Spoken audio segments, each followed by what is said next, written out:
Farms का क्या अर्थ होता है, ये आज के इस वीडियो में सीख लेते हैं। फार्म्स का दो तरीके से इस्तेमाल किया जा सकता है। एक तो फार्म का प्लूरल यानी बहुवचन होता है फार्म्स, यानी कि एक से ज़्यादा फार्म को हम फार्म्स कहते हैं। और फार्म का अर्थ होता है खेत, कृषि भूमि या कृषि क्षेत्र, यानी कि जो खेती करने के लिए जिस ज़मीन का इस्तेमाल किया जाता है उस ज़मीन को खेत या कृषि भूमि या इंग्लिश में फार्म कहते हैं। एक से ज़्यादा को फार्म्स कहा जाता है। इसके अलावा फार्म्स का इस्तेमाल वर्ब के रूप में भी किया जाता है। तो वर्ब के रूप में फार्म का इस्तेमाल जब हम प्रेजेंट इंडेफिनिट टेंस में ही, शी, इट या सिंगुलर थर्ड पर्सन के साथ करते हैं तो रूल के अकॉर्डिंग इसके साथ एस लगाते हैं, जिससे फार्म्स बनता है। और फार्म्स का अर्थ होता है कि फार्म करता है या करती है, और फार्म करने का अर्थ होता है खेती करना, खेत जोतना, बोना या जोतना।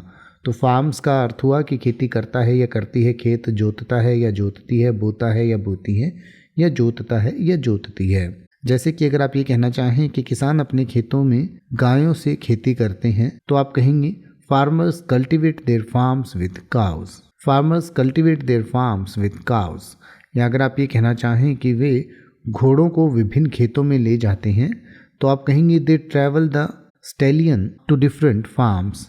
अब आप ऐसे ही किसी भी वर्ड का मतलब हिंदी और इंग्लिश में YouTube पर सर्च कर सकते हैं। आपको मेरी वीडियो मिल जाएगी जिसमें आप बिना किसी फालतू बकवास के सीधा उस वर्ड का मतलब समझ पाएंगे। तो ऐसी ही वीडियोस को देखते रहने के लिए चैनल को सब्सक्राइब करें और बेल आइकन को प्रेस करें।